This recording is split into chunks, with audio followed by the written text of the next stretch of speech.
What is going on, guys? Dabcraft Gaming, am back with another YouTube video. Today, we will be showcasing, well, I will be showcasing, you will be watching me showcase, my Fakemon region. I have made one, I haven't completed it yet, I have no images or art of any of these. I need someone to do that. Please, can someone do that? I don't care who does it, I would love someone to do that. This region that I'm going to showcase to you is called the Aurora Region. Is it a cool name? Please tell me if it's a good name or not. Yeah, I did this on Word because reasons. It's easy to do stuff on Word in my experience, which is complete with regional forms, new Pokemon and new evolutions, an Elite Four, some gym leaders, also actually all the gym leaders, a evil team and their goal, and legendary Pokemon, and some other stuff. I haven't finished a story yet, but I'm probably going to do that soon. Probably. But before we start, just wanted to point out once again that only 17% of people who watch my videos are actually subscribed. That's still a low number. That still baffles me, and I'm still going to ask you, everyone watch this video, to subscribe. Ask other people to subscribe, please. So we can get to 100 by the end of the year. 100 subscribers by the end of the year is one of my goals, and it's only possible with you guys. But without further ado, let's dive into showcasing my Fakemon region, the Aurora region. Alright, so here we are in the Word document of the Aurora region new Pokemon. Yes, I did this on Word. I'm probably going to showcase like two things this video. I'm going to showcase some other stuff in another video, but anyways, let's start with the regional variants that I have come up with. As you probably have seen by reading, we have Aurorian Hoppip. Yes, it actually exists. Aurorian Hoppip and Skiploom, respectively, are both categorized as the Sky Pebble Pokemon, and their types are Rock and Flying. As you can see their descriptions, long ago, a group of Aurorian Hoppip were chased out of Aurora by a clan of angry Brawler. That's another fake Pokemon. Their long exposure to the sun turned it a pink color. You know how most of Hoppip's dex entries say that it came from some faraway place? Well, these blue guys, yes, I want them, yes, their color is blue, are the OGs. These are Hoppips that made the pink Hoppips. Yada yada yada. And of course they have their abilities, Sandveil and Guts. Don't know why I gave it Guts. And then we have their stats. Yeah, the stats are kind of trash, but base 200, not the best, but whatever. Then at level 17 it evolves into a Aurorian Skiploom. Literally, contrary to the green Skiploom, Aurorian Skiploom aren't very fond of sunlight. The rock on its head changes appearance depending on the season and the temperature. Aurorian Skiploom doesn't like being exposed to the sun. The aerodynamic rock on its head is really easy to throw long distances. That's why Chucky, which evolves into Brawler, mistake it for it as practice stones. It has Rock Head, Sturdy, and has Sand Force. Stats are, of course, it's a physical attacker, but special is not that hard. Okay? And then instead of Aurorian Jumpluff, we have Stunpluff. Is it a good name or not? It evolves at level 34. It is the Charged Stone Pokemon and Electric Flying. And this is a description for, and if these were games, just to clarify, if you're wondering why we have green and gray, those are the games those are the entries in each game. Like green are the entries for Pokemon Jade, and gray are the entries for Pokemon Quartz. If these were real games, if this was an actual region, the games would be Pokemon Jade and Pokemon Quartz. But regardless, since its electrically charged rocks pack a powerful punch, Stunpluff are very destructive. Flying at speeds of 237 kilometers per hour, Stunpluff can break through solid steel. I thought that was a cool feature. And then the next one talks about it zooms around the region at high speeds, and then when it runs out of charge, it falls and then dies. Kinda dark, I know, but whatever. Stats are pretty solid. Doesn't have a signature bit or anything. But down here, give me a second, I changed that. Now we go down here, and we have ourselves Aurorian Nidoran Female. I've made one for Aurorian Nidoran Male, but that's in a separate document, because if you watched any of my Showdown videos, you know that Nidoking is one of my favorite Pokemon. So I put him in a different document with my other favorite Pokemon. I'll showcase that after we finish this stuff. Regardless, we have the Water and Fire, respectively, the Lone Droplet Pokemon. Unlike Nidoran Male, the Nidoran Female live mostly on their own. And only in rare circumstances will Nidoran and female but may have another Pokemon, whereas still effective with humans. So they're introverts, essentially. These guys mostly live in isolation. In other Pokemon enters territory, it will retaliate with frigid water from its horn. However, this tactic doesn't work half the time because of reasons. Water Veil and Water Absorb, pretty simple. Then stats, mid. Then at level 15, we get ourselves these guys. Aurora Nidorina, River, Lone Droplet River, and then Aqua Queen.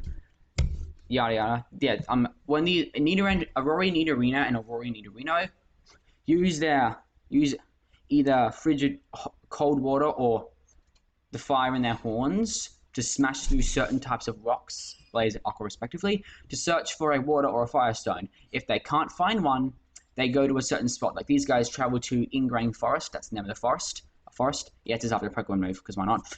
And Nidorino, they go to Mount Cosmo. All this is unknown for some reason.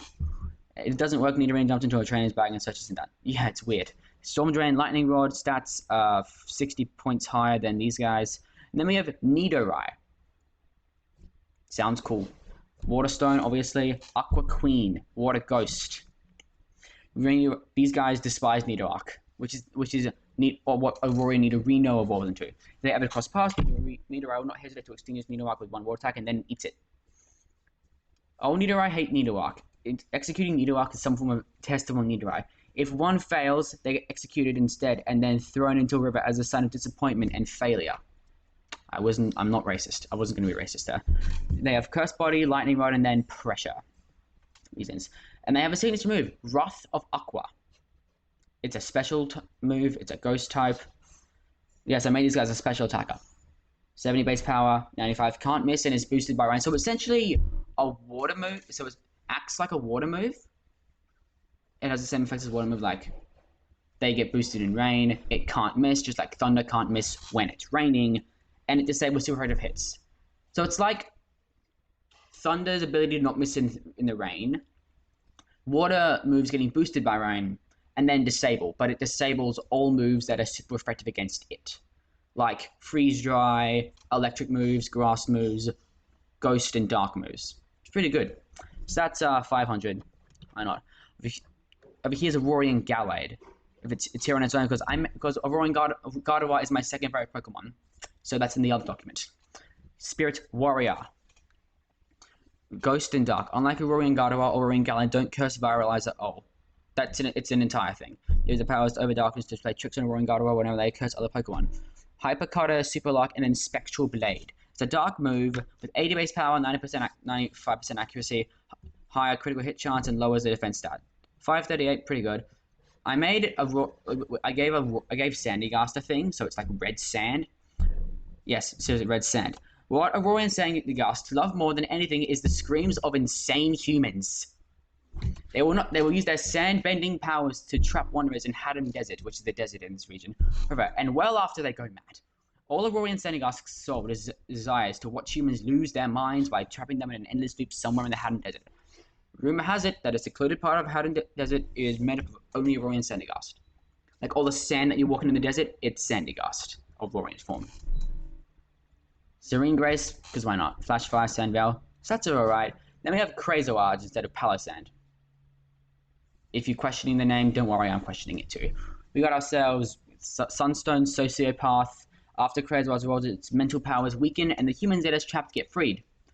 But it does tend to put off its evolution for as long as it can. So it knows that evolving frees its victims, so it doesn't. It doesn't want to evolve. So they stay away from the center of the desert until they can't resist the pull of the Sunstone, and then they eat the Sunstone. Their signature move is Psycho Smack. It's a special fire move with 50 base power. 100 actually. Move's power gets boosted by 15 base power for every negative effect the enemy has. Like, for example, every negative effect the enemy has, like poison, paralysis, sleep, burn. I think stat drops as well. Stuff. Base points. Base stats 570. Yeah, I'm going to make an Aurorian Corphish. If you guys have any ideas, let me know. But that does it for the new Pokemon. Let's go to evolutions. We finally have, this is the Solethinus, the evolution that Sunflora deserved. It evolves at level 25 in the daytime. While Solethinus This frantically run around all day. Its petals photosynthesize and give it energy. At nighttime, the petals fall off and new ones grow in its place. The petals on its face fell off at nighttime and after photosynthesizing all day because of the solar methods are used for solar plants all across Aurora. Chlorophyll and solar power, because duh. Stats are pretty good. And then we finally have ourselves a Striker Evo. It's an annoying evolution. You need to evolve it by walking 60 steps while holding the flare capsule, the item that it's used to evolve. It's electric fire. It's pretty overpowered.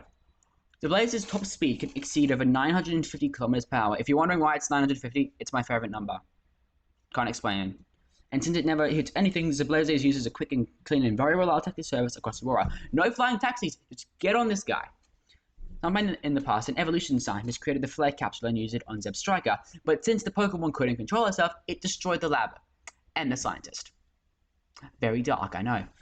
It has two signature abilities, ones that were created. Barrier Blitz, which bypasses protecting moves. It's like Unseen Fist, but for this guy. And then Light Speed gives 2+ priority to stab moves. So all electric moves and all fire moves all have +2 priority. And then its signature move is Blazing Bolt. It's a physical move that it's like Flying Press. It's electric and fire instead of fighting and flying simultaneously. 110, can't miss. +2 priority, 45% chance to flinch. Gives 2+ speed to user, but does 15 recoil damage. So if Zablazer existed, I think everyone would use it in competitive. But whatever. And then we have a Cast Form Evo. Someone sent this to MJTV. We have Heliodrast. Evolution of Cast Form. You can only evolve it by seeing old forecast changes. Thought it was cool. We have its intense sunlight, fire and ice, because fire, ice, fuse them, you get water. And what are the Sandygast forms? No, not Sandygast. Cast forms, forms. Fire, sun form, ice, hail form, and rain water. Eh? Also, if it wanted to, Heliodrast could evaporate all the water in Aurora, but because of its carrying position, it refrains from doing that since like many Pokemon go extinct. And probably us. Heliodrast are very playful creatures. They love horsing around with children and others of its kind. After it's bonded with someone, it will stand with them no matter what. Its ability is called Soaring Sands, because it doesn't have a sandstorm form reasons. It gets healed from water and rock moves instead of taking damage and immune to sandstorm.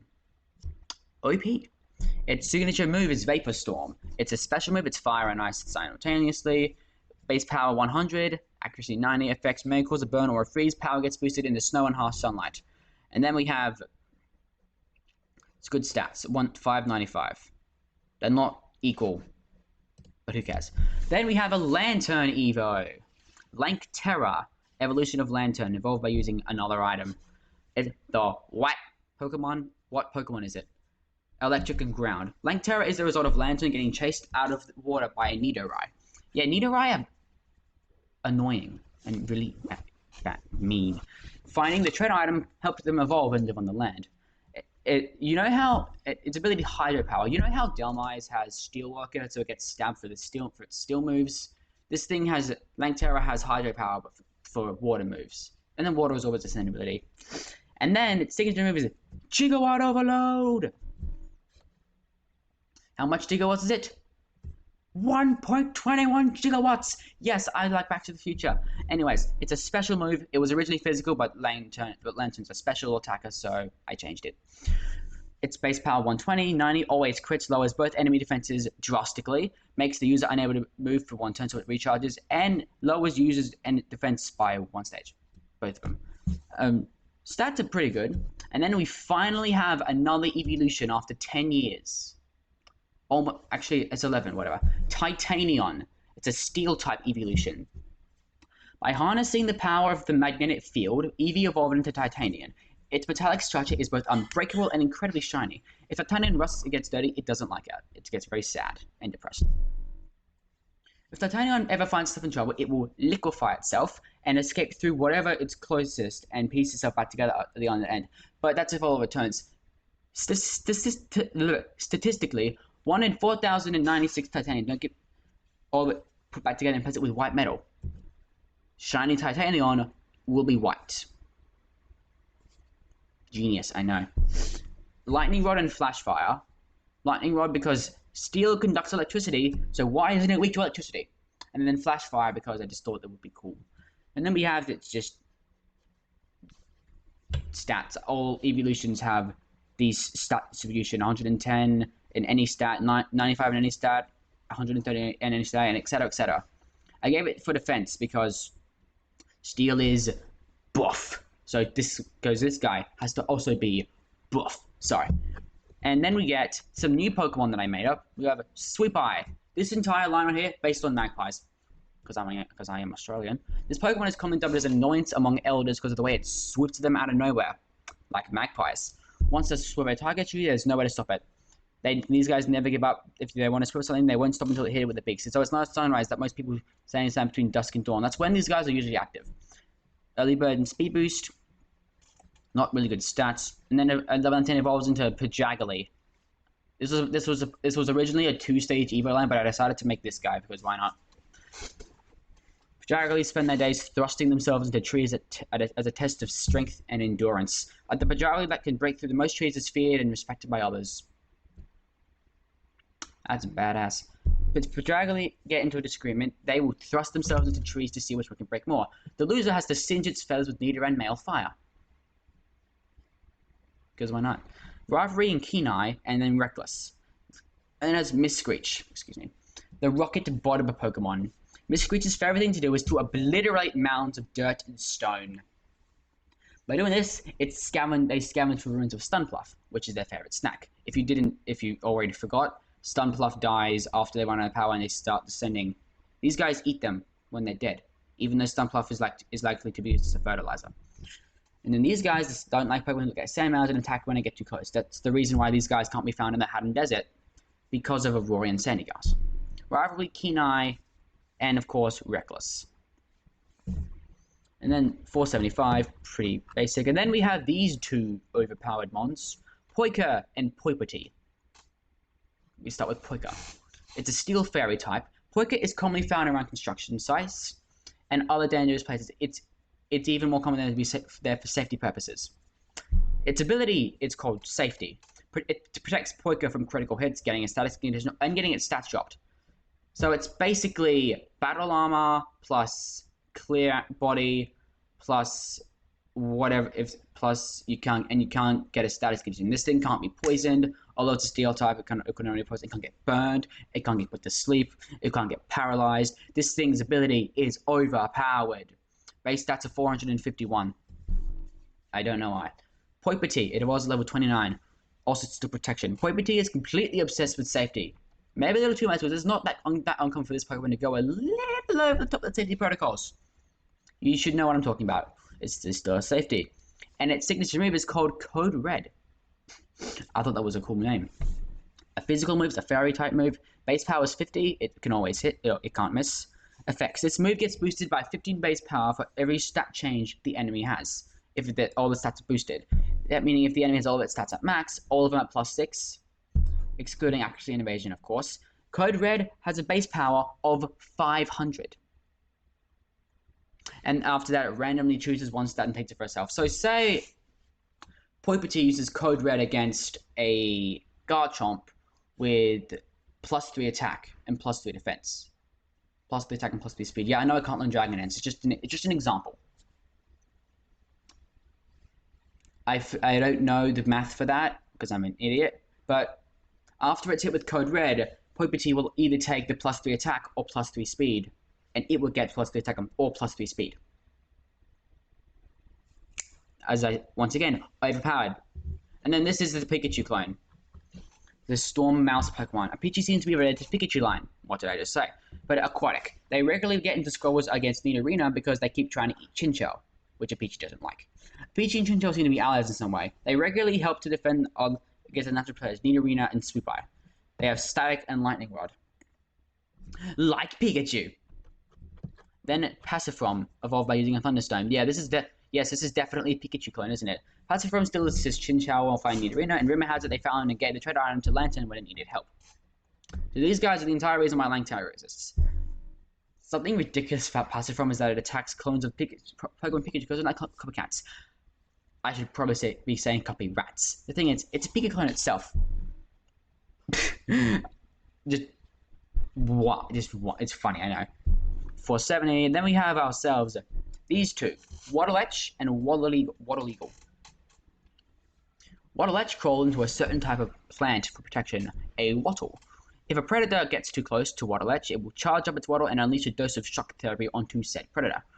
Waterletch needs its wattle plant for protection. If they lose it, they search frantically for another one because they become extremely vulnerable without it. That X-Woman on no. It's basically like Burmy, but it's bug electric, and it has a cloak. Or Burmy has a cloak. It has a plant to protect itself. And then at level 35, the stats suck. I know. They evolve into Waterlegal, the eagle Pokemon. Waterlegal is very criticizing about their looks. Keeping one groomed and stylized is the most challenging aspect of having one, which is why Waterlegal always have a disapproving look on their faces. Keyword there. Waterlegals want to be the best of the best. Commonly brawling with Physitic because Physitic's the pseudo-legendary, and particularly for no reason whatsoever. Going near a fight between these guys is considered a death wish. More dark stuff. It has Gale Wings, and its hidden ability is called Mythic Shift.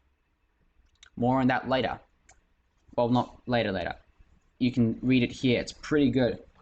And then, after we have this, we get to Waterlegal Mythic State. The easiest way to attain one is to doing a side quest, or you could just slap an ability patch on one.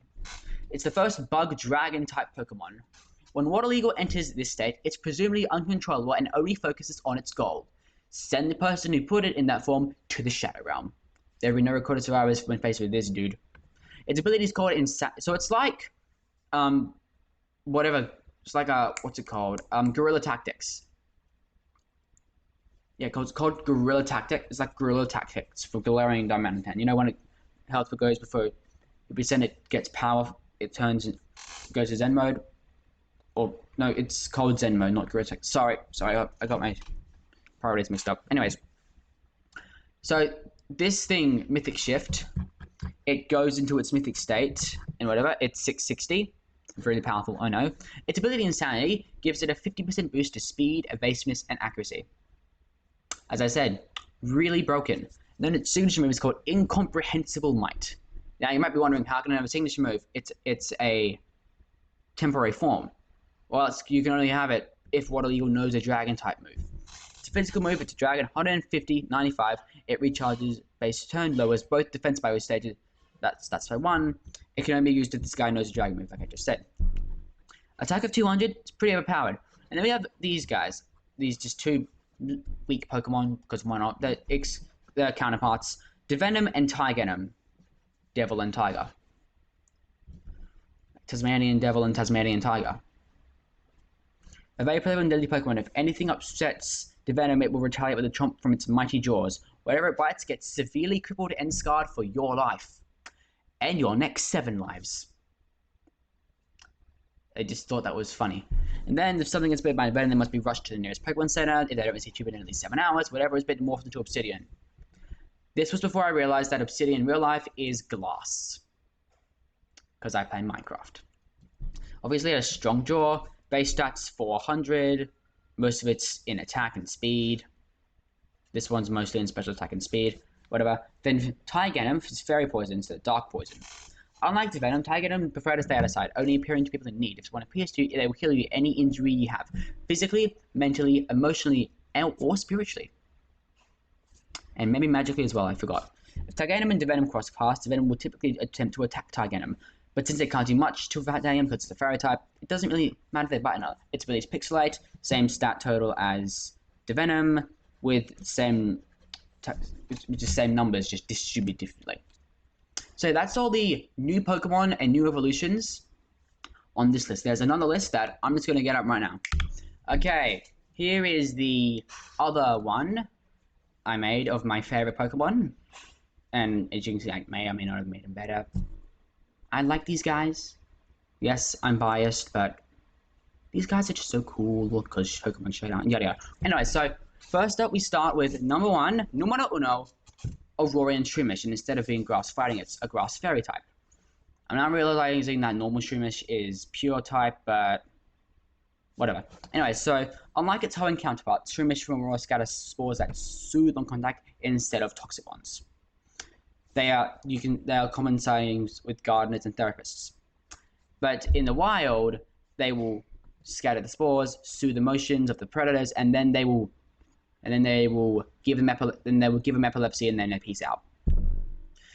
Same abilities as the other guy, as normal Shroomish. They have effects 1 quick feed. Instead of poison heal, they have infiltrator and pixelate respectively.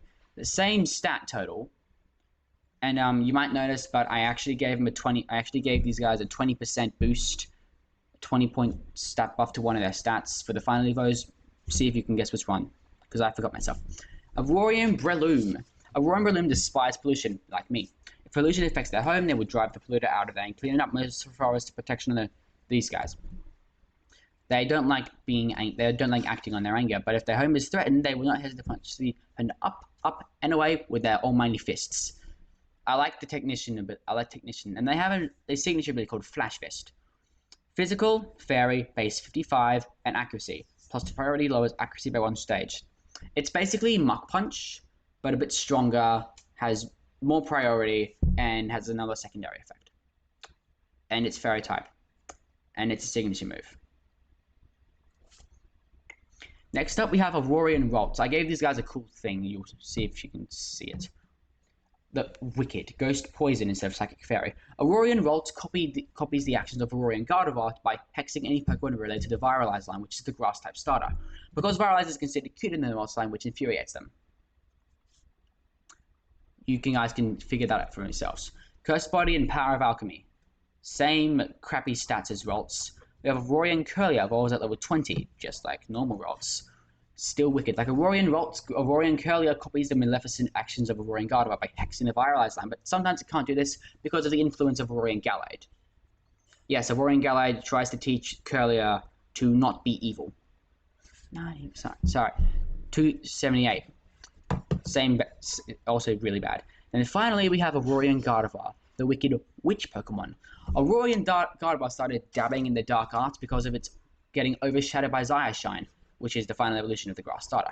It teaches its underlings to curse any Pokemon from the Shine line, no matter the cost. Yeah, Shine is essentially more starter fairy bait, and Aurorian Gardevoir don't like that. They want to be the best fairy bait, but Shine apparently overshadows them in this world. Gardevoir didn't like that, so it turned evil. I think it's smart. and their signature move is called Acidic Vat. Sorry, my throat's kind of scratchy. A special poison move, 80 base power, 95% accuracy, 50% chance to either poison or badly poison, but does do 10% recoil damage. Because it's picking up a pot and then throwing the contents of the pot onto the enemy. You're bound to get someone yourself. Base stats 538, which have 10 point step buffs to one of those stats. I forgot which one it was. Next up is Aurorian Nidoran Male. I just remembered something. The Nidoran lines are version exclusives. You can find these guys in Jade and find the other ones in Quartz. Anyways, Flame Silk Pokemon. WAF reference. Since Aurorian Nidoran Male's horn is fire and still developing, they rely on their group to keep them safe. If this Pokemon gets separated from their group, it will lie down and stay in that spot until it gets found. And if it doesn't get found, this Quartz entry says that it dies and leaves a mark. Very sad, I know. Flash Fire and Drought. Base stats are 340. At level 15, we get Aurorian Nidorino. Its the fire inside its horn is very hot. It uses power to smash into blaze rocks, just like I said earlier. It smashed into different rocks, blaze and aqua respectively, to find a firestone or a water stone, and yada yada yada yada yada. It uses its red hot horn to smash yada yada. Yeah, we already covered this. Base stats 400, and then we have Nidoark, Monarch. You'll see, you will understand that in a bit. The Flame King Pokemon's Fire Dark type. Nidoark's horn has enough firepower to melt a diamond. If anything upsets this Pokemon, it won't hesitate to exile or exterminate the offender from its group. The intimidating, literally, disposition of Nidoark is matched by absolutely no one, or nothing. Other Pokemon follow Nidoark blindly, and in some circumstances, even people have seen following Nidoark. Yes, these guys are just, like, these guys like, I will rule you, or you will die. And everyone's like, So yes, sir. Yeah. And their signature move is Wildfire Rush. It's a physical move it's a dark physical 75-90. It's like Wrath of Aqua except it's special. Can't miss and is boosted by Sun when it's in Sun. Disables to Fred Fit always burns. So yeah, I'm making my favorite Pokemon overpowered. Biased opinions. Anyways, next up is Aurora Axew. It's Dragon Steel, which is one of the best. I believe it's a good type combination. The knife Pokemon. Aurora Axew sharpen their blade-like tusks on boulders. If the boulder breaks, you know they're healthy. If the tusk breaks, immediately get them to a Pokemon Center because they are not in good shape. If you notice flat boulders, you know Aurora Axew has been in here, like clean flats. They literally chopped it in half. Has been here. This Pokemon is very territorial, and making it unscathed is very rare. Rivaling Mulbreaker in sharpness. I believe normal Axew has those abilities, but sharpness just makes sense for these guys. Same base stats as normal Axew. Then we have ourselves Aurora Fracture. Aurora Fracture is also knife, still dark, and dragon steel. Aurora Fracture will try anything. Try to cut anything and everything, making Fracture with chip tusks a force to be reckoned with. Sometimes they might chip another's tusks as a sign of affection. Very nice, I know. It's not uncommon to see these guys in a restaurant. Their tusks are basically kitchen knives, slicing through even the toughest meals in a matter of seconds. They can like cut through stale meat or bread or whatever's harder in just as if it was fresh, like. And then we get to Aurora Haxorus. This Pokemon is commonly hired as a reliable assassin. Yes, these guys, they won't stop until their target is eliminated. Only one record exists of someone surviving this Pokemon. And Aurora Haxorus with red stains is shiny on their tusks. If their tusks have red stains on it, like normal Haxorus, these guys are shiny. But it also means they've killed something or someone. So around this Pokemon says, if you survive, and if these guys fail to assassinate you, you're famous. But the chances of that happening are next to me getting a girlfriend. Rivalry mod, it's impossible. Their signature move is Assassination. Physical, steel, 80% accuracy, 80% base power, 100% accuracy. 2-turn attack. It's like Dig. It's essentially like Phantom Force or Dig, but it's basically Dig but steel type, and it has a heightened critical hit chance and lowers enemy defense by 1 stage. Same state. Also, while we're here, let's just talk about why the heck this normal Haxorus ain't a pseudo. I know for a fact that I wasn't the only one who thought these guys were pseudos. Game Freak, why? Then we have Aurora Magnemite, Electric Dragon, the power plant Pokemon. Aurora Magnemite are able to convert almost anything into electrical power. As such, it works alongside Solithinus to make powerful Aurora. If Aurora Magnemite ever runs out of power, another will simultaneously give it and itself power. If that one runs out, another takes its place. Power conversion.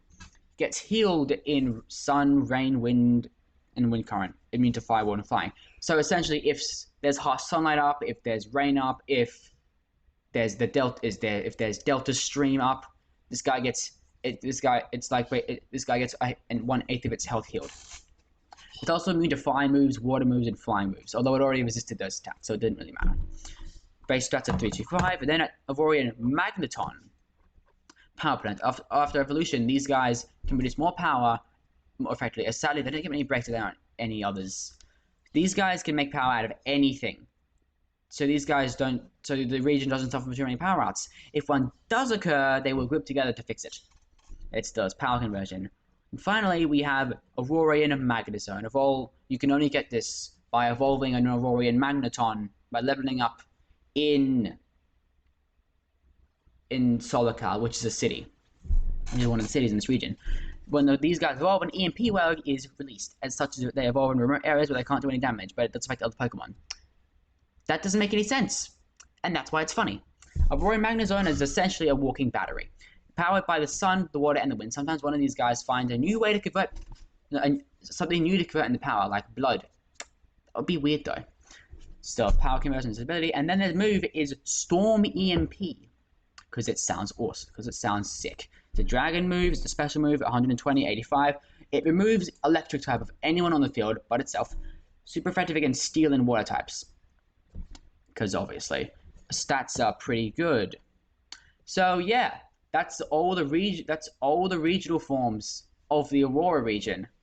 Let me know if you guys liked it. This is everything else. We've covered these two. You can't really see this one, but this is the champion. In the Elite Four. You can't really see this one. It's something I found like yesterday. I'll just quickly show you. Sorry. There's something wrong with this corfish. See if you can spot it.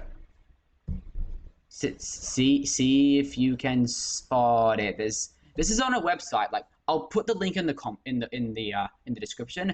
But this guy's electric type now. But anyways, I'm getting off topic. Anyway, so I think next episode I do of this, we're gonna maybe cover the starters and some of the other stuff. But anyways, thank you guys. But anyways, that's the side of the Aurora region. Let me go if you guys want to see a part 2, and I will make it.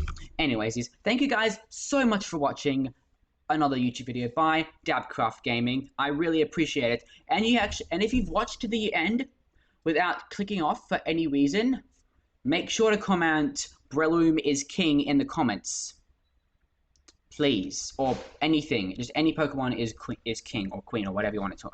And don't forget to subscribe because one of my goals is 100. As I said in the intro, one of my goals is to get to 100 subscribers this year, and it's only possible with your guys' help. But that is all I have for now. So until next time, have a great day. Stay watching this YouTube channel and YouTube in general. Dabcraft Gaming. I'll see you next.